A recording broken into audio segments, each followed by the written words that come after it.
Changing magnetic flux अगर इस coil में आएगा, क्योंकि ये कॉइल इससे दूर नहीं है, इसके पास है, तो इसकी मैग्नेटिक फील्ड लाइंस इसके साथ लिंक होंगी, तो मैग्नेटिक फ्लक्स लिंक हो जाएगा। क्योंकि करंट यहां ग्रो कर रहा है तो वो फ्लक्स भी इंक्रीज कर रहा होगा। तो चेंजिंग फ्लक्स जब इसके साथ लिंक होगा तो इसमें इंड्यूस्ड ईएमएफ आएगा। वेलकम बच्चों, and we are back again with the next lecture, and this is going to be lecture number 11 from our unit electromagnetic induction and alternating current, and the chapter which we are doing here is EMI, electromagnetic induction, and the topic that we are going to complete today in this lecture is mutual induction. Mutual induction is related to Faraday's experiment number 2 जो हमने इसी chapter के lecture number 3 में किया था। तो अगर आपने Faraday's experiment number 2 that is the lecture number 3 of this chapter अभी तक नहीं किया है या आपने उसे स्किप कर दिया था, आज उसकी बहुत ज़्यादा रिक्वायरमेंट रहेगी। तो my suggestion to all of you is that before starting this lecture आपको फेराडेज एक्सपेरिमेंट नंबर 2 मतलब लेक्चर नंबर 3 इस चैप्टर का करना ही होगा। उसको करने के लिए आपको अभी YouTube सर्च बार पे ऊपर टाइप कर देना है Faraday's experiment number 2 lecture number 3, आगे लिखिए इलेक्ट्रोमैग्नेटिक इंडक्शन, फिजिक्स सीखो। आपको बिल्कुल डायरेक्टली वो लेक्चर मिल जाएगा जहाँ पर ये एक्सपेरिमेंट डिटेल से समझाया गया है। एक्चुअली इस एक्सपेरिमेंट का नाम ही म्यूचुअल इंडक्शन है। आज के लेक्चर का जो टाइटल है, जो टॉपिक है जो हमें कंप्लीट करना है, दैट इज म्यूचुअल इंडक्शन। तो वो जो एक्सपेरिमेंट नंबर 2 था, उस एक्सपेरिमेंट का नाम अगर हम रख सकते हैं तो वो म्यूचुअल इंडक्शन ही है। तो म्यूचुअल इंडक्शन फिनोमिना क्या होता है, चलिए इसको देखते हैं। डायग्राम वही रहेगा जो एक्सपेरिमेंट नंबर 2 का डायग्राम था। तो उसी डायग्राम से आज का टॉपिक हम अपना स्टार्ट करने वाले हैं। Let me draw the diagram. तो अभी हमारे पास 2 नेबरिंग कॉइल्स हैं। उन दोनों कॉइल्स को हम एक ही सिलेंड्रिकल कोर के ऊपर वाउंड अप करेंगे। ये सिलेंड्रिकल कोर इमेजिनरी भी हो सकती है और ये सिलेंड्रिकल कोर किसी कंडक्टिंग मटेरियल की भी हो सकती है, जैसे कि एक ferromagnetic material, soft iron core. तो मैं अभी एक सिलेंड्रिकल कोर बना लेता हूं पहले, and I will be having 2 coils bounded over it.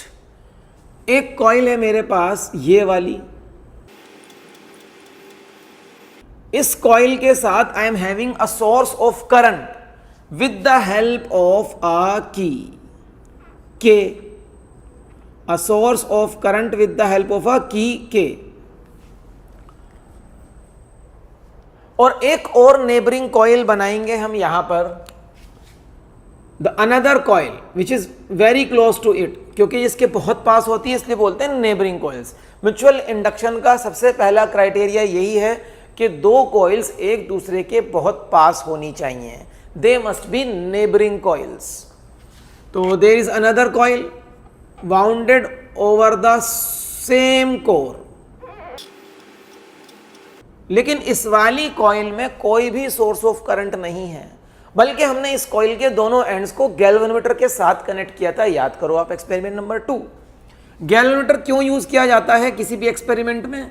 To check that whether there is current flowing or not. Galvanometer का पॉइंटर करंट के डायरेक्शन में डिफ्लेक्ट होकर हमें बता देता है कि करंट है या नहीं और किस डायरेक्शन में है।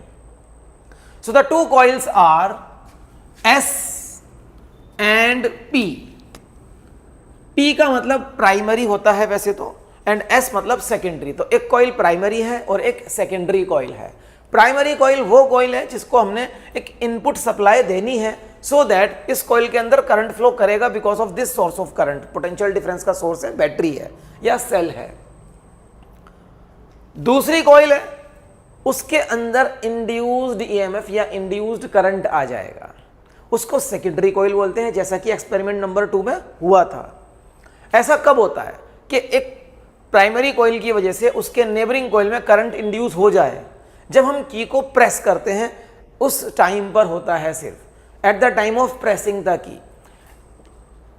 मोमेंटरी डिफ्लेक्शन आया था एक्सपेरिमेंट नंबर 2 में, याद करो। मोमेंटरी डिफ्लेक्शन मतलब एक बहुत छोटे मोमेंट के लिए, एक बहुत कम टाइम के लिए। क्यों? क्योंकि जैसे ही आपने की को प्रेस किया, the current will take very small amount of time to increase from 0 to its maximum value. बस उतने ही टाइम के लिए वो चेंजिंग फ्लक्स पड़ोसी कॉइल के साथ लिंक हो जाता है, और जैसे ही चेंजिंग फ्लक्स आएगा तो इंड्यूस्ड ईएमएफ इसके अंदर आ जाएगा, और सर्किट क्लोज है तो इंड्यूस करंट भी आ जाएगा। After that time the current will become constant, current constant हो जाता है। करंट कांस्टेंट हो जाएगा तो फ्लक्स तो लिंक हो रहा है लेकिन वो चेंज नहीं हो रहा है, तो अब कोई इंड्यूस ईएमएफ या इंड्यूस करंट नेबरिंग कॉइल में नहीं आता। ये एक्सपेरिमेंट नंबर 2 में आपको समझाया गया था, मैंने थोड़ा सा रिपीट कर दिया है, ठीक है। तो एक कॉइल की वजह से एक नेबरिंग कॉइल में अगर इंड्यूस्ड ईएमएफ आ जाए तो इसी फिनोमिना को म्यूचुअल इंडक्शन बोलते हैं। म्यूचुअल का मतलब ही होता है बिटवीन द टू, दो के बीच में। जैसे हम बोलते हैं ना म्यूचुअल अंडरस्टैंडिंग, मतलब दो लोगों के बीच की आपसी अंडरस्टैंडिंग। म्यूचुअल वर्ड का मतलब ही है बिटवीन द टू, दो के बीच में। तो यहां पर म्यूचुअल इंडक्शन मतलब दो कॉइल्स के बीच में इलेक्ट्रोमैग्नेटिक इंडक्शन वाला फिनोमिना हो रहा है, इसलिए इसको कहा गया म्यूचुअल इंडक्शन। लास्ट लेक्चर में क्या था, एक ही कॉइल थी, उसी का चेंजिंग करंट उसी के अंदर इंड्यूस्ड ईएमएफ लेकर आया था, तो सब कुछ उसी कॉइल में हो रहा था, सेम कॉइल में, तो उसका नाम था सेल्फ इंडक्शन। यहां पर भी सेल्फ इंडक्शन पी कॉइल में हो रहा होगा, बट वो हम ऑलरेडी लास्ट लेक्चर में समझ चुके हैं।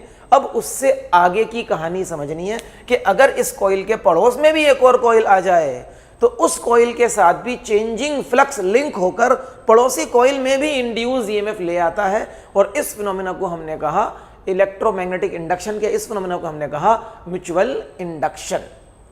ओके, तो देखिए इसको थोड़ा सा करते हैं। व्हेन की इज जस्ट प्रेस्ड, जैसे ही की को हमने प्रेस किया तो इस कॉइल के अंदर करंट अभी इंक्रीज होएगा, इसको बोलते हैं ग्रोथ ऑफ करंट।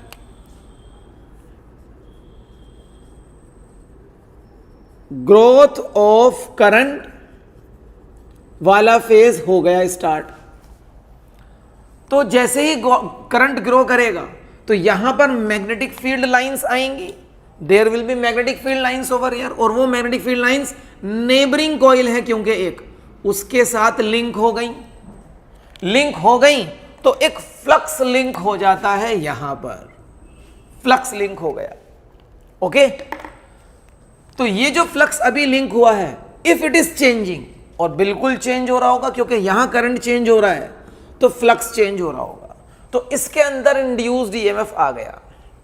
तो इट मींस नेक्स्ट लेवल क्या आया, phi linked with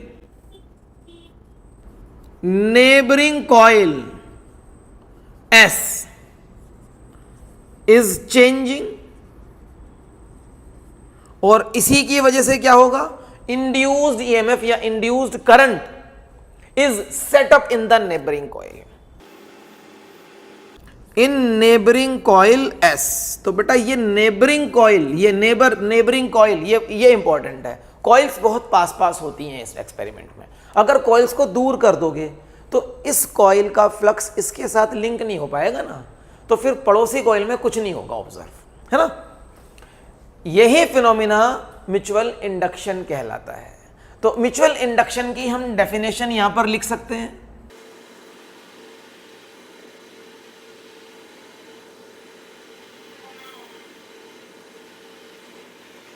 so you can take this as the definition for mutual induction, the phenomena of electromagnetic induction। Electromagnetic induction का वो फिनोमेना जिसमें एक कॉइल में होने वाला चेंजिंग करंट, एक कॉइल में होने वाला changing current induces an EMF in a neighbouring coil, अपने पड़ोसी कॉइल में ईएमएफ इंड्यूस करा दे, उस फिनोमेना को म्यूचुअल इंडक्शन कहा जाता है, ठीक है। और experimentally it has been observed that इस कॉइल का फाई अपने पड़ोसी कॉइल के करंट के प्रोपोर्शनल होता है at any given time.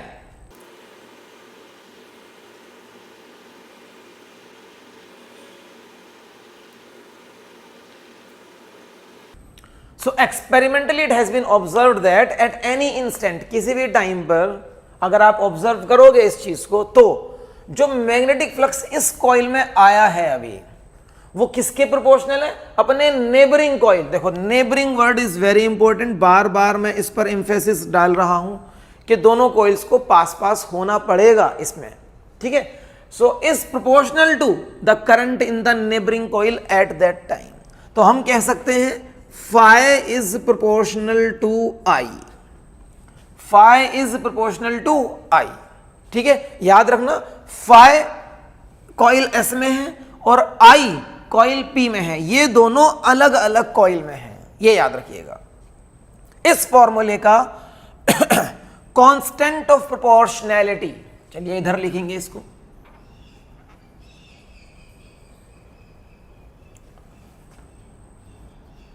Phi is equals to M I, ये इस फॉर्मूले का कांस्टेंट ऑफ प्रोपोर्शनैलिटी बन जाएगा capital M, where M is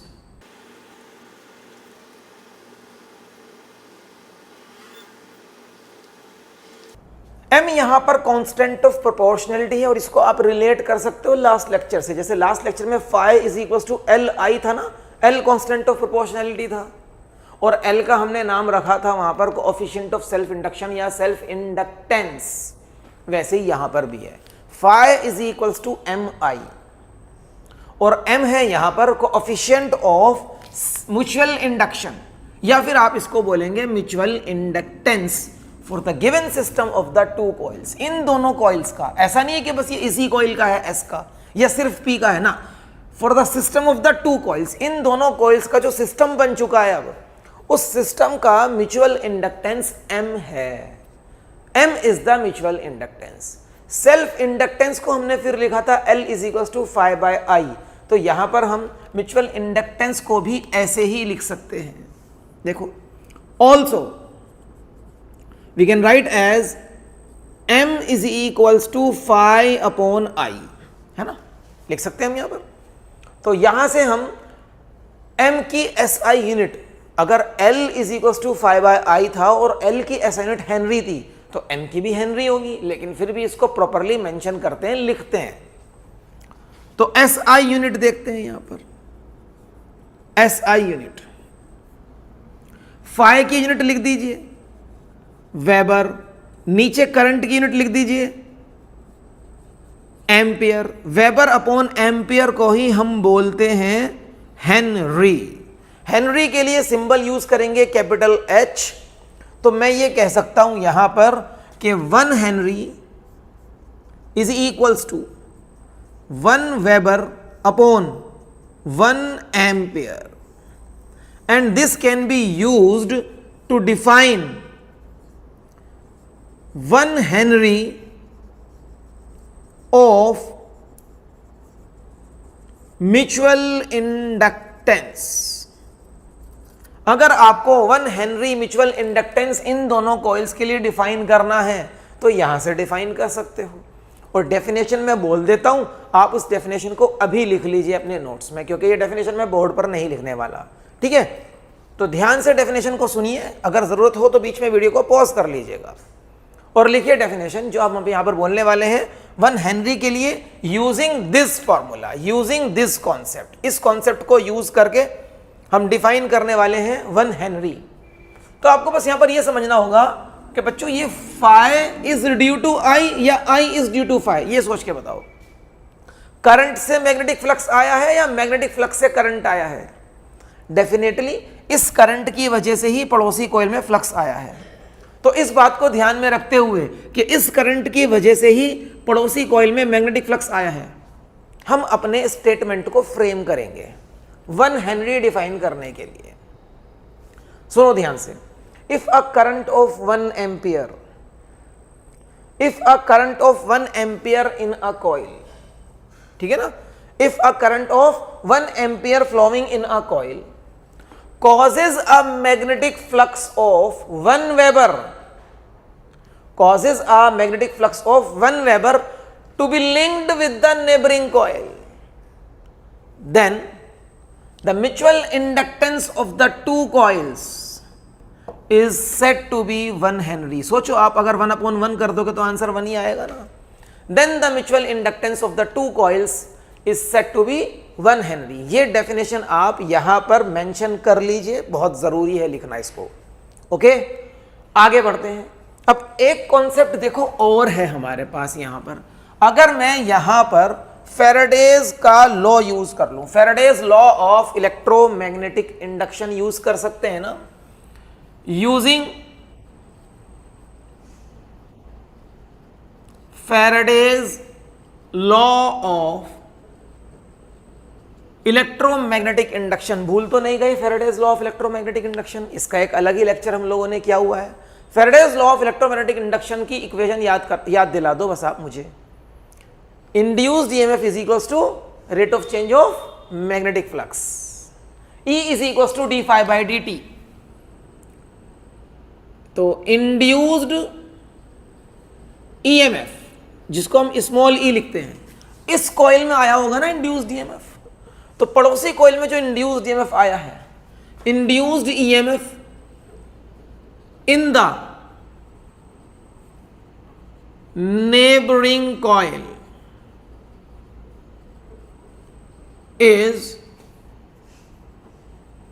given as induced EMF. इस फॉर्मूले से हमें मिल जाता है. माइनस मतलब अपोजिंग नेचर है इंड्यूस्ड ईएमएफ का. It has got opposing nature. Lens rule याद करो, ये माइनस लेंस रूल की वजह से आया यहां पर दिस माइनस साइन. और फाई दो कॉइल्स के सिस्टम के लिए phi is equals to M I होता है. इक्वेशन नंबर 1 से उठा लो. तो फाई की जगह पर मैं यहां लिख सकता हूं M I. I can write it as d by d t of M I. Phi की जगह एम आई लिख दिया, लेकिन एम तो कांस्टेंट है. देखो M is constant of proportionality. इस फॉर्मूले में एम कांस्टेंट है, तो M can be taken out of the differentiation.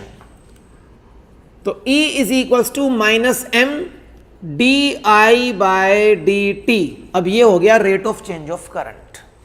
और मैं यहां से इस फॉर्मूले को m के लिए अगर लिखूं तो I can write it like this, minus E upon D I by D T. M का फॉर्मूला बन जाएगा और माइनस साइन इस फॉर्मूले में एज इट इज रहा. This is again an important formula या important concept, and this can be used to define the SI unit of mutual inductance, जो 1 हेनरी है. इसको डिफाइन करने के लिए हम इसको यूज कर सकते हैं. देखो इधर ईएमएफ की यूनिट बोलिए, ऐसा यूनिट लिखेंगे यहां पर. ईएमएफ की यूनिट बोलिए वोल्ट. नीचे rate of change of current मतलब ampere upon time, ampere upon second, ampere per second, ampere per second. यही कहलाएगा हेनरी. नीचे एम्पियर पर सेकंड लिखा है तो सेकंड को ऊपर ले जा सकते हो आप, ये भी बोल सकते हो वोल्ट सेकंड अपॉन एम्पियर. इसी को हेनरी बोलते हैं. और यहां से अगर आप इसको 1 हेनरी के लिए लिखो, हेनरी का सिंबल कैपिटल H है याद रखना, तो मैं लिख सकता हूं इज इक्वल्स टू ऊपर 1 वोल्ट, नीचे 1 एम्पियर पर सेकंड का rate of change of current. Now again I can use this to define 1 henry. इसको फिर से यूज कर सकते हैं, जैसे यहां यूज करा ना डिफाइन 1 हेनरी इससे, ऐसे ही आप इसको भी यूज कर सकते हो to define 1 henry. And again I am going to dictate you the definition for 1 henry using this concept, using this formula. ध्यान से सुन लो और इसको आप यहां पर अभी लिख भी लीजिए. जरूरत हो बीच में वीडियो को पॉज करके सुन लेना और लिख लेना इसको. तो यहां पर डेफिनेशन स्टार्ट करने से पहले आपको एक चीज समझनी होगी कि नेबरिंग कॉइल में जो ये ईएमएफ आया है, नेबरिंग कॉइल में ये ईएमएफ आया, ये इस rate of change of current की वजह से आया है. This EMF has been induced because ये करंट टाइम के साथ साथ चेंज हो रहा है इस वाली कॉइल में. देखो आई इस वाली कॉइल में है और ई इस वाली कॉइल में है. ये समझो इस चीज को यहां पर, है ना. तो इस वाली कॉइल का चेंज ऑफ करंट di/dt इसका रेट ऑफ चेंज है, इंड्यूस कर रहा है नेबरिंग कॉइल में इंड्यूस्ड ईएमएफ E। तो अब हम इसको इस तरीके से स्टेटमेंट को फ्रेम करेंगे, देखो, if a rate of change of current of 1 ampere per second in a coil, अगर इस कॉइल में 1 एम्पियर पर सेकेंड का rate of change of current induces an EMF of 1 volt in the neighbouring coil, अपने पड़ोसी coil में 1 volt का EMF induce करवा दे, then the mutual inductance of the two coil is set to be 1 henry. देखो 1/1 solve करोगे तो 1 ही आएगा ना। एक बार फिर बोल देता हूं, if a rate of change of current of 1 ampere per second in a coil induces an EMF of 1 volt in the neighboring coil, then the mutual inductance of the system of the two coils is said to be 1 Henry। इस definition को भी आप यहीं पर अभी के अभी लिख लो, क्योंकि मैंने ये डेफिनेशन बोर्ड पर नहीं लिखी है, तो ये डेफिनेशन आपको स्क्रीनशॉट में नहीं मिलेगी, है ना, इसलिए अभी लिख लो। तो यहां पर आप वीडियो को पॉज करेंगे और जो भी नोट्स मैंने अभी आपको बोर्ड पर दिए हैं वो नोट्स आप यहां तक कंप्लीट करें, और फिर उसके बाद देखते हैं हम आगे अभी इस लेक्चर में क्या चीज़ें बच रही हैं। हमें अभी देखना है कि ये म्यूचुअल इंडक्टेंस किन किन चीज़ों पर डिपेंड नहीं करता और किन किन चीज़ों पर डिपेंड करता है।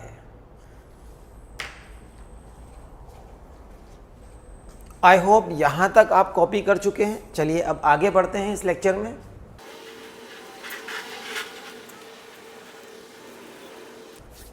अभी तक आपने देखा कि म्यूचुअल इंडक्टेंस किस तरीके से हमारे पास M आता है, ठीक है। म्यूचुअल इंडक्टेंस दोनों कॉइल्स के लिए होगा, और म्यूचुअल इंडक्टेंस एक्चुअल में है क्या? It is the property of the system of this two coils that opposes the change of current in one coil. दो कॉइल का सिस्टम है, तो इन दोनों कॉइल के सिस्टम की एक ऐसी प्रॉपर्टी का नाम म्यूचुअल इंडक्टेंस है जिसकी वजह से अगर इन दोनों कॉइल में से किसी भी एक कॉइल में करंट चेंज हो रहा है तो वो उसको चेंज होने से रोकेगा। जैसे सेल्फ इंडक्टेंस होता है, self inductance is the property of a coil due to which it opposes the change of current in it. Mutual inductance is the property of the system of two coils due to which it opposes the change of current in one of the coil. इन दोनों coils में से एक coil में current change हो रहा होगा, अगर हो रहा है तो उसको चेंज होने से रोकने वाली प्रॉपर्टी का नाम ही क्या है? Mutual inductance. इसको भी आप अपने रजिस्टर में मेंशन कर लो, जैसे सेल्फ इंडक्टेंस के लिए लिखा था, ठीक है। अच्छा, अगर म्यूचुअल इंडक्टेंस वाला फिनोमिना, म्यूचुअल इंडक्शन, जब आपने की को जस्ट प्रेस किया तब हुआ, तो जब आप की को जस्ट रिलीज करोगे तब भी तो होगा। सोचो आप, तब भी होगा ना? हाँ, ये तब भी होगा, लेकिन उस टाइम पर जो भी डायरेक्शन ऑफ करंट आएगा यहाँ पर, उसका डायरेक्शन जस्ट प्रेस्ड वाले डायरेक्शन से अपोजिट होगा। अगर ये चीज़ डिटेल में समझनी है तो फिर आपको बच्चों एक्सपेरिमेंट नंबर 2 पे जाना पड़ेगा, उसको डिटेल से एक बार देख लीजिए अगर अभी तक नहीं देखा है, ठीक है।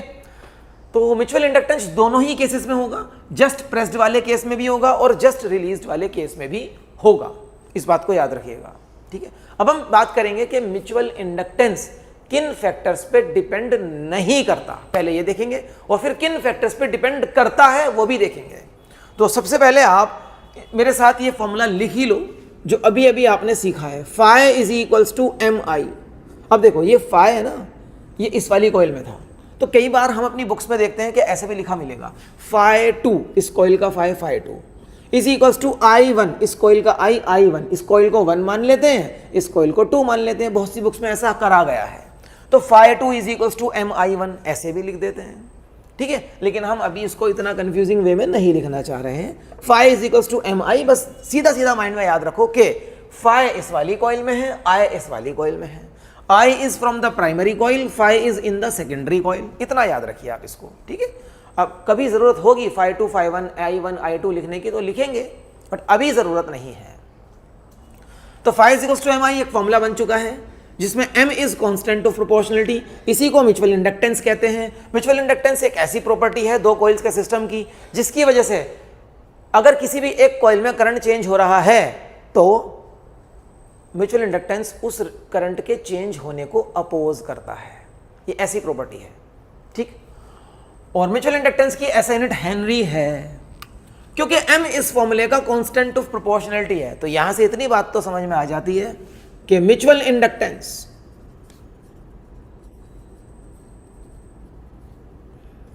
Is independent of number 1 current I flowing in one coil and magnetic flux linked with the other coil। ठीक है, इसको आप जल्दी से चेक कर लो। ये बिल्कुल वैसा ही है जैसे सेल्फ इंडक्टेंस में भी था, है ना। Phi equals to L I, phi ना तो एल ना तो फाई पे डिपेंड करता है और ना आई पे डिपेंड करता है। वैसे ही यहाँ पर एम ना तो फाई पे डिपेंड करता है और ना आई पे डिपेंड करता है, क्योंकि एम तो इस फॉर्मूले का कांस्टेंट ऑफ प्रोपोर्शनलिटी है। क्यों करेगा? बिल्कुल नहीं करेगा। अगर करता तो फिर इस फॉर्मूले में इसको कांस्टेंट क्यों बोलते हैं हम? ठीक है, तो एम इन चीज़ों पे तो डिपेंड बिल्कुल नहीं करता है। फिर किन चीज़ों पे डिपेंड करता है, इसके लिए हमारा स्टार्ट होगा नेक्स्ट हेडिंग, छोटा सा हेडिंग अलग से होगा और वहाँ पर हम सीखेंगे दो कॉइल्स के बीच में म्यूचुअल इंडक्टेंस का फॉर्मूला कैसे ड्राइव किया जा सकता है। और उस फॉर्मूले में जो जो चीज़ें आएंगी बस समझ जाना कि उन चीज़ों पे ही म्यूचुअल इंडक्टेंस दो कॉइल का डिपेंड करता है। लेकिन जो डेरिवेशन हम करेंगे उस डेरिवेशन में हम दो कॉइल्स को इस तरह से नहीं लेंगे। अभी तो हमने ये दो कॉइल्स ऐसे ली हुई है ना, लाइक दिस। देखो ध्यान से, ये वाला कॉइल, इसको चलो मैं ऐसे कर लेता हूँ जैसे डायग्राम है। This coil is the primary coil, इसमें मैंने सेल लगाया हुआ है ना, तो सेल से इसमें करंट फ्लो करेगा। ठीक है, जैसे ही मैं की को प्रेस कर दूंगा, लाइक दिस, की को प्रेस कर दूंगा तो इसमें करंट फ्लो करना स्टार्ट कर देता है और स्टार्टिंग वाले मोमेंट्स में करंट इंक्रीज करेगा। तो जब वो करंट इंक्रीज करेगा तो पड़ोसी कॉइल में क्या आएगा? एक चेंजिंग मैग्नेटिक फ्लक्स आ जाएगा। चेंजिंग मैग्नेटिक फ्लक्स अगर इस कॉइल में आएगा, क्योंकि ये कॉइल इससे दूर नहीं है, इसके पास है, तो इसकी मैग्नेटिक फील्ड लाइंस इसके साथ लिंक होंगी, तो मैग्नेटिक फ्लक्स लिंक हो जाएगा। क्योंकि करंट यहाँ ग्रो कर रहा है तो वो फ्लक्स भी इंक्रीज कर रहा होगा। तो चेंजिंग फ्लक्स जब इसके साथ लिंक होगा तो इसमें इंड्यूस्ड ईएमएफ आएगा। और अगर सर्किट को क्लोज कर दिया जाए तो इसके अंदर इंड्यूस करंट भी आएगा। ठीक है, तो इसमें जो फ्लक्स लिंक हुआ है फाई, वो इस वाली कॉइल में अभी जो करंट है आई उसके प्रोपोर्शनल है। फाई इज प्रोपोर्शनल टू आई और इसी फॉर्मूले का कांस्टेंट ऑफ प्रोपोर्शनलिटी बन जाता है एम। तो इन दोनों कॉइल्स के सिस्टम के लिए म्यूचुअल इंडक्टेंस बन गया है एम। ध्यान रखना कि अगर मैं बैटरी को इस वाली कॉइल पे लगा दूं और इंड्यूस्ड ईएमएफ इसमें चेक करूं तब भी एम की वैल्यू चेंज नहीं होती है। और ये अब हम इस लेक्चर के नेक्स्ट पार्ट में प्रूव करने वाले हैं। तो अभी तक तो हमारी कॉइल ऐसे थी, नेबरिंग कॉइल्स लाइक दिस, ये वाली कॉइल और इसके बहुत करीब ये वाली कॉइल। बट अभी जो डेरिवेशन हम करेंगे उन दोनों कॉइल्स को और ज़्यादा पास कैसे लाया जा सकता है। भाई इससे ज़्यादा पास तो शायद नहीं ला सकते, टच तो नहीं करना है ना, टच नहीं करना बस इनको आप। ठीक है, और अगर टच भी हो जाए तो ये इलेक्ट्रिकली टच ना हो, इंसुलेटेड है एक दूसरे से, है ना, इंसुलेटेड है। तो और ज़्यादा पास मतलब और ज़्यादा फ्लक्स इस कॉइल का इसके साथ मैक्सिमम फ्लक्स लिंक कराने का तरीका क्या हो सकता है। देखो, दूसरा मेथड ये हो सकता है कि ये मेरे पास एक कॉइल है, ठीक है, और ये एक और कॉइल है। अभी मैंने कॉइल को ऐसे पास पास रखा हुआ था, लेकिन अगर मैं इस कॉइल को कोएक्सियली इसके अंदर ले जाऊं, ध्यान से देखेंगे अब आप लोग, देखिए जरा, ये कॉइल का एरिया ऑफ क्रॉस सेक्शन इस वाले कॉइल के एरिया ऑफ क्रॉस सेक्शन से तो कम है, तो ये इसके अंदर अगर प्रॉपरली चली जाए लाइक दिस, तो हम कहेंगे कि ये दोनों कॉइल्स अब कोएक्सियली प्लेस्ड हैं। ध्यान से देखेंगे इसको, देखो ध्यान से, है ना, इन दोनों की एक्सिस एक ही है, एक अंदर कॉइल है एक बाहर कॉइल है। कुछ ऐसा डायग्राम हम लोग बनाने वाले हैं, इसको आप ध्यान से देख लो बच्चों, इसको ध्यान से देख लो। ये डायग्राम हम बनाने वाले हैं, बहुत से बच्चों को ये डायग्राम ही समझ में नहीं आता है ना। So now these are the two coils, ये जो दो कॉइल्स थी ना नेबरिंग कॉइल्स, इनको इस तरह से अरेंज कर दिया है। अब बिल्कुल मैक्सिमम फ्लक्स लिंक होगा, क्योंकि आप सोचो अगर बड़ी वाली कॉइल में करंट फ्लो कराऊंगा तो उसका मैग्नेटिक फील्ड पूरा का पूरा छोटी वाली कॉइल जो अंदर है उसके साथ तो लिंक हो ही जाएगा। जो मैग्नेटिक फील्ड लाइंस पहले इधर जा रही थी वो भी सब अब सारी की सारी लिंक होंगी इसके साथ, तो मैक्सिमम फ्लक्स लिंक होगा इस कंडीशन में अगर आप अपनी कॉइल्स को ऐसे रखते हो। ठीक है, इनको कहते हैं कॉइल्स हैव बीन प्लेस्ड कोएक्सियली। और यहां पर यह कंडीशन है कि दोनों कॉइल्स की लेंथ बराबर ली है और ये दोनों कॉइल्स लॉन्ग कॉइल्स हैं, मतलब इनकी लेंथ इनके एरिया ऑफ क्रॉस सेक्शन से बहुत ज्यादा है डायमेंशन में। ठीक, तो इस डायग्राम से स्टार्ट करते हैं अपनी नेक्स्ट हेडिंग आज की, एंड the heading is mutual inductance of two coaxial coils. ये फैक्टर्स जिन पे फायर डिपेंड नहीं करता, बच्चों कॉपी कर लिया आपने, नहीं किए तो वीडियो को रिवाइंड करके पॉज करके कॉपी कर लें, क्योंकि ये वाला स्क्रीनशॉट रह गया है। Now the next heading of the lecture today is, आप कह सकते हो factors on which mutual inductance depend, ये भी लिख सकते हो इसकी हेडिंग में, क्योंकि यही सीखने वाले हैं हम यहां से। फैक्टर्स अफेक्टिंग म्यूचुअल इंडक्टेंस, ये भी लिख सकते हैं, ठीक है। तो स्टार्ट करते हैं इसको। सबसे पहले हम बनाएंगे अपना डायग्राम। तो डायग्राम में मेरे पास दो लॉन्ग कॉइल्स हैं बच्चों। एक कॉइल ये है,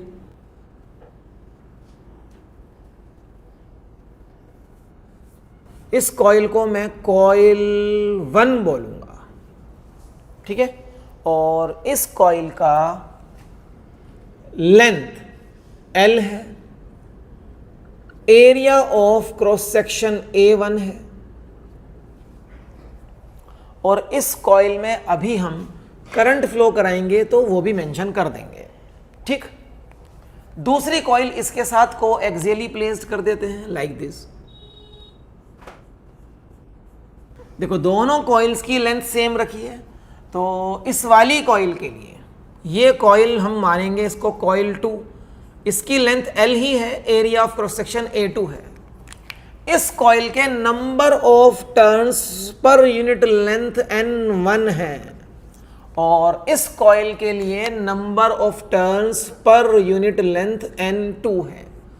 इन चीजों की जरूरत पड़ने वाली है हमें। अब यहां पर हम दो केसेस करेंगे, एक बार करंट लेंगे कॉइल 1 के थ्रू और चेक करेंगे म्यूचुअल इंडक्टेंस कितना है, और दूसरे केस में करंट लेंगे कॉइल 2 के थ्रू और चेक करेंगे म्यूचुअल इंडक्टेंस कितना है। अगर दोनों केसेस में म्यूचुअल इंडक्टेंस सेम आया तो हम कहेंगे कि सिस्टम का, जो दो कॉइल्स का सिस्टम होता है, उनका म्यूचुअल इंडक्टेंस इस बात पर डिपेंड नहीं करता कि किस कॉइल में आपने करंट फ्लो करवाया था, ठीक है। चलिए स्टार्ट करते हैं इसको। तक अभी first case, let current I1 flows in coil 1। पहली कॉइल में करंट I1 फ्लो करा लेते हैं, तो यहां पर I1 करंट फ्लो करेगा। अब इस करंट की वजह से मैग्नेटिक फ्लक्स बनेगा, मैग्नेटिक फील्ड बनेगा। पहले मैग्नेटिक फील्ड पे ध्यान देते हैं, है ना। तो सोलेनॉइड ही है ये, एक इट इज अ सोलेनॉइड। ये कॉइल एक सोलेनॉइड ही तो है। इस सोलेनॉइड में अगर I करंट फ्लो कराओगे तो सोलेनॉइड के अंदर एक यूनिफॉर्म मैग्नेटिक फील्ड बन जाता है।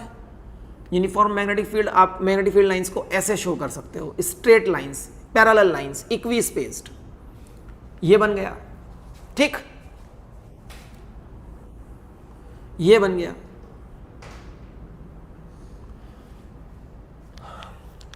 सो अब यहां पर आएगा मैग्नेटिक फील्ड।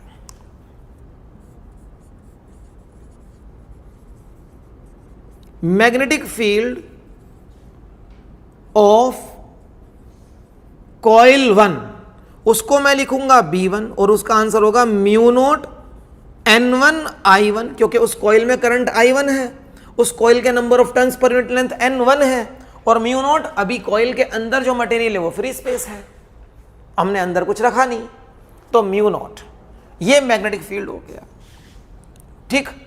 अब इस मैग्नेटिक फील्ड में ध्यान से देखो, इस मैग्नेटिक फील्ड में ही ब्लैक वाली कॉइल 2 भी तो है, लेकिन कॉइल 2 का एरिया कॉइल 1 के एरिया से कम है, तो कितना फ्लक्स लिंक होगा, जितना एरिया इसका है उतना ही तो फ्लक्स लिंक होगा। भाई फील्ड तो बहुत ज्यादा अवेलेबल है, यहां से यहां तक अवेलेबल है, बट क्योंकि कॉइल 2 का एरिया कम है तो उतने ही फील्ड में तो आएगा, ठीक है।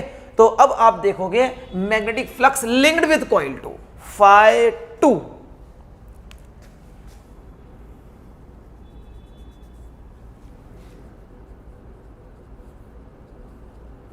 Magnetic flux linked with coil 2 is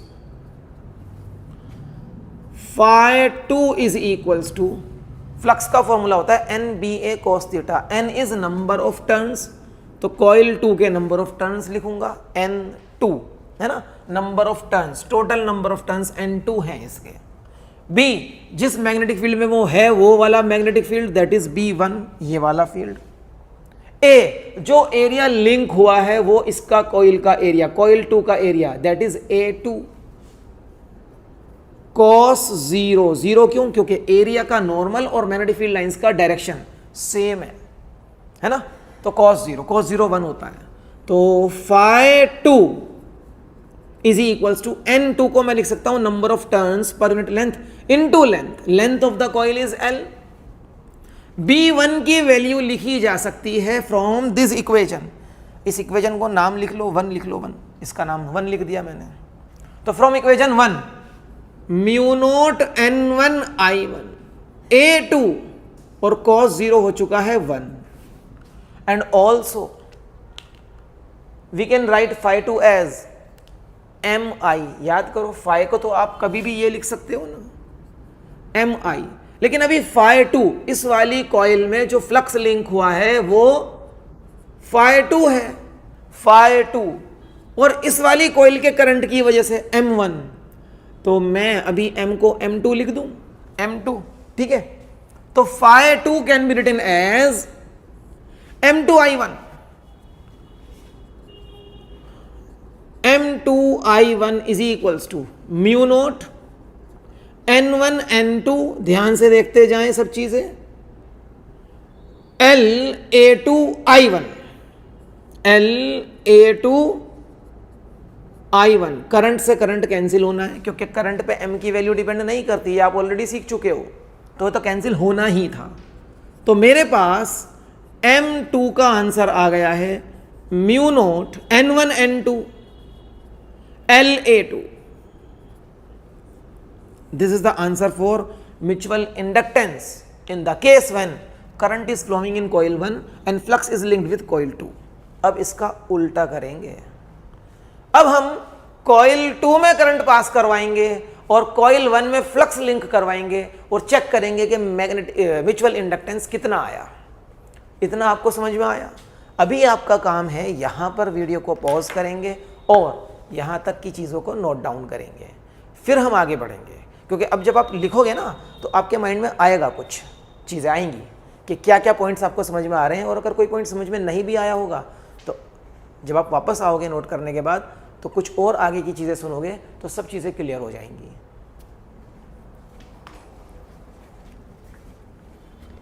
तो बच्चों यहां तक कर लिया है आपने, आगे बढ़ते हैं। अब हमें आगे करना है, कॉइल 2 में करंट पास करवाएंगे, तो सेम डायग्राम मुझे दोबारा बनाना होगा।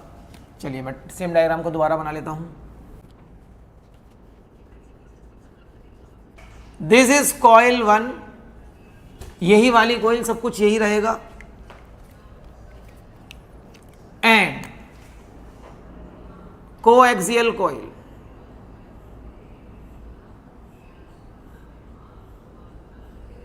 This is coil 2, this is coil 2। तो इस बार हम क्या करने वाले हैं, सेकेंड केस में let current I2 flows in coil 2। अब इस बार हम इस वाली कॉइल में करंट फ्लो करवाते हैं I2, तो ये I2 ऐसे फ्लो करता हुआ जाएगा। तो case 2, let current I2 flows in coil 2। तो जब कॉइल में करंट आएगा तो उस कॉइल में, क्योंकि कॉइल क्या है, कॉइल इज लाइक सोलेनॉइड, तो सोलेनॉइड के अंदर मैग्नेटिक फील्ड भी आएगा, तो सेम स्टेप्स रिपीट होंगे। बस ध्यान से लिखना है आपको कि कोई चेंज तो नहीं आ रहा, उस चेंज को नोट करते जाएंगे। तो same step, magnetic field due to coil 2 is, उसको मैं लिखूंगा B2 म्यू नोट N2, इसके नंबर ऑफ टर्न्स लिखोगे ना आप, तो इसके number of turns per unit length N2 है, म्यू नोट N2 I2 और करंट इसमें I2 है, ये मैग्नेटिक फील्ड आ जाएगा। This is a magnetic field. इसको आपने इक्वेशन नंबर 1 बोला है, इसको इक्वेशन नंबर 2 बोलो, इसको इक्वेशन नंबर 3 आ जाएगा। ये मैग्नेटिक फील्ड जैसे आपने यहां मार्क की थी लाइंस, इसकी भी लाइन मार्क्स करते हैं। तो क्योंकि इस बार मैग्नेटिक फील्ड इस वाली कॉइल की वजह से आया है, तो सिर्फ इतने ही रीजन में रहेगा ना जितने रीजन में ये कॉइल है, सिर्फ इतने ही रीजन में मैग्नेटिक फील्ड लाइंस रहेंगी। ओके, अब बड़ी वाली एरिया का जो कॉइल है दैट इज कॉइल 1, उसके साथ फ्लक्स लिंक हो चुका है। देखो ये वाली रेड वाली लाइंस जो मैग्नेटिक फील्ड लाइंस हैं, ये कॉइल 2 की थी, लेकिन कॉइल 1 के साथ लिंक हो चुकी है ना।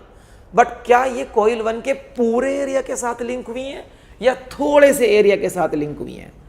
थोड़े से एरिया के साथ लिंक हुई हैं। आप सोचो इसको, सपोज ये जो अंदर वाली कॉइल है, ये वाली कॉइल, इस वाली कॉइल में ही तो सिर्फ मैग्नेटिक फील्ड है। मैं मैग्नेटिक फील्ड को दिखाने के लिए इस पेन का यूज कर रहा हूं, जहां पर आपको पेन दिख रहा है बस वही मैग्नेटिक फील्ड है।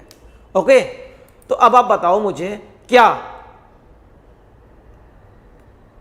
बड़े वाले एरिया की कॉइल का पूरा एरिया मैग्नेटिक फील्ड के साथ लिंक हुआ है, या बस उतना लिंक हुआ है जितना व्हाइट कलर दिख रहा है आपको इस पेन का, इस मार्कर का?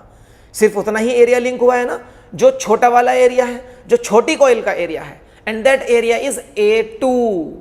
तो सिर्फ एरिया जो लिंक हो पाया है वो A2 हुआ है। इसको ध्यान से लिखेंगे आप।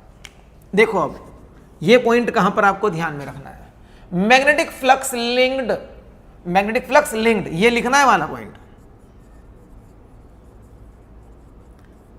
Magnetic flux linked with coil 1, इसके साथ जो फ्लक्स लिंक होने वाला है, लिंक्ड विद कॉइल 1। मान लो वो जो फ्लक्स लिंक हुआ है वो लिंक हुआ है phi1, और वो इस I2 करंट की वजह से लिंक हुआ है, और इस केस का म्यूचुअल इंडक्टेंस मान लो M है। इसको मैं लिखूंगा, M2 लिखा था तो इसको M1 लिख देता हूं ना, क्योंकि ये कॉइल 1 के साथ लिंक हो रहा है। ठीक है, तो magnetic flux linked with coil 1 is given as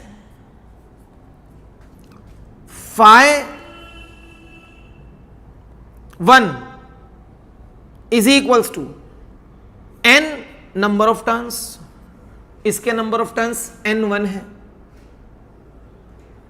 ना, इसके नंबर ऑफ टर्न्स n1 है, NBA, B किसका आया, B2 आया, B तो इस वाली कॉइल से आया है, B2। एरिया जो लिंक हुआ है वो छोटा वाला एरिया लिंक हुआ है, कंप्लीट एरिया लिंक नहीं हुआ इस कॉइल का। वैसे तो इस कॉइल का एरिया A1 है, लेकिन A1 लिंक कहां हुआ, लिंक तो छोटी वाली कॉइल का जो फील्ड जितने एरिया में उतना एरिया लिंक हुआ है, तो एरिया लिंक A2, बस ये ध्यान रखना है। This is very very important. ये चीज जिसको याद रहेगी वो गलती नहीं करेगा। This is important. A2 area छोटा वाला ही लिंक हुआ है यहां पर भी। ठीक है, यहां पर भी एरिया A2 लिंक हुआ था और यहां पर भी एरिया A2 ही लिंक हुआ है। ध्यान से देख लो, आगे cos 0 ही रहेगा, cos 0 1 हो जाता है।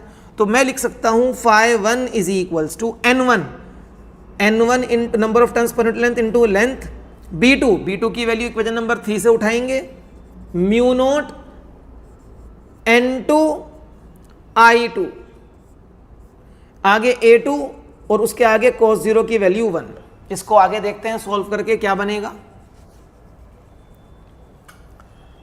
phi1 को आप इस वाली इक्वेशन से m1 I2 भी लिख सकते हो, तो phi1 को मैंने लिख दिया है m1 I2 यहां से, है ना, यहां से।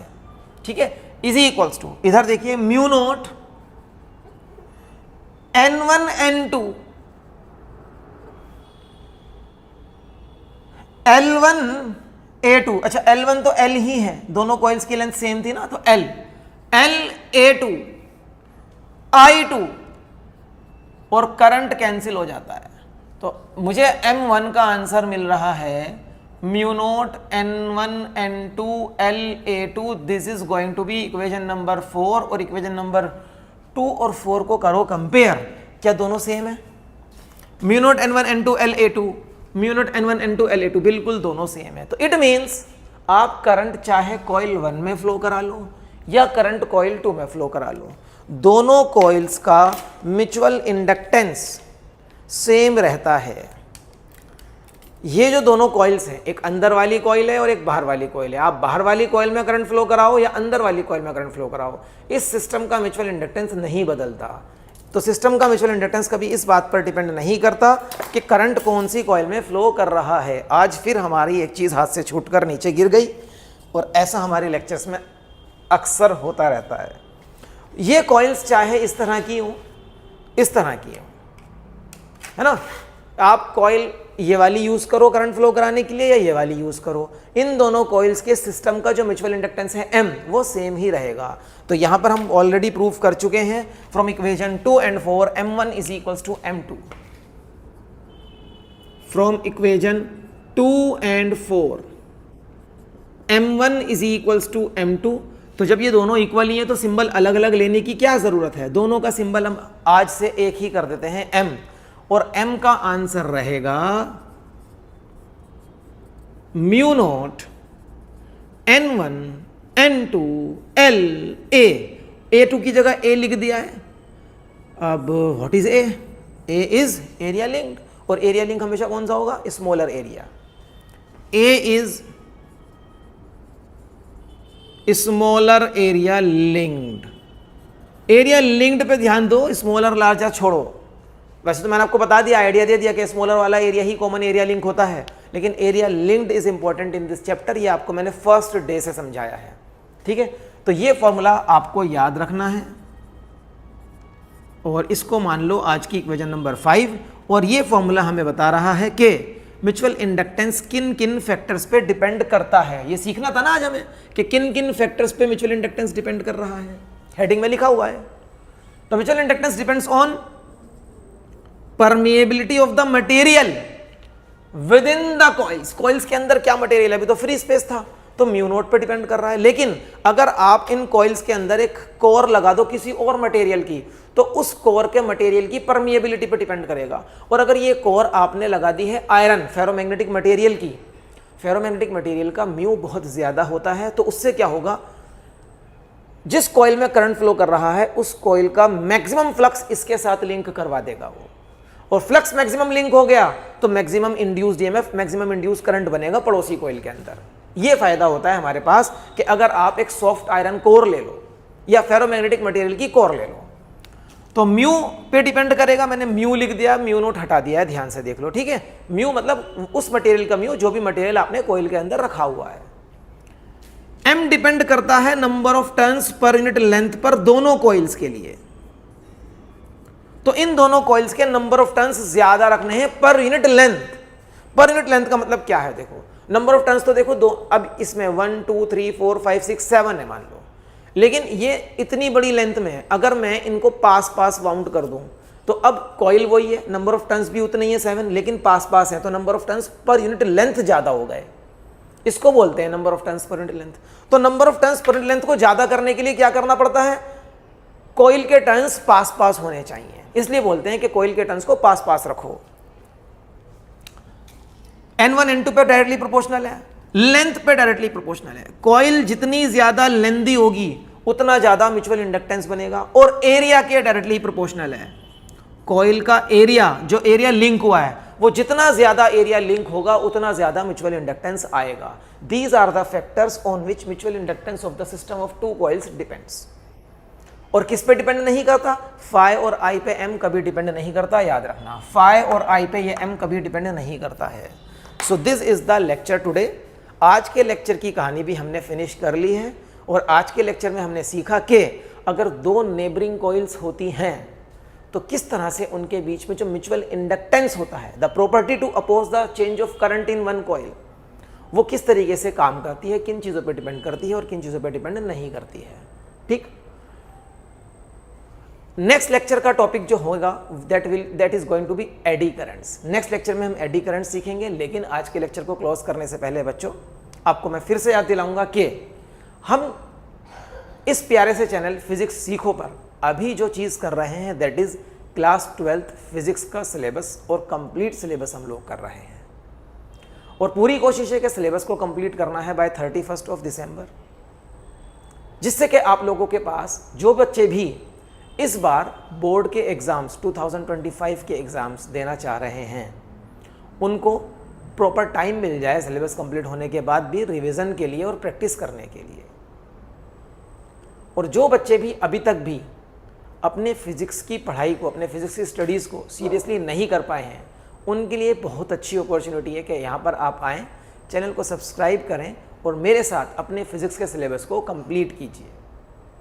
अनडाउटेडली अगर आप रेगुलरली यहाँ पर अपनी क्लासेस करेंगे तो definitely you will get good marks in your board exams, ये वादा है मेरा आपसे। इसके अलावा अगर आपको इन वीडियोस से थोड़ा भी बेनिफिट होता है तो प्लीज़ इन वीडियोस को लाइक करें, यही मेरे लिए सोर्स ऑफ मोटिवेशन भी है। और इन वीडियोस को अपने उन फ्रेंड्स के साथ भी शेयर करें जो पढ़ना चाहते हैं और अच्छे मार्क्स लाना चाहते हैं। तो फिर मिलेंगे अब हम अपनी नेक्स्ट क्लास में एक नए टॉपिक के साथ। Till then bye bye.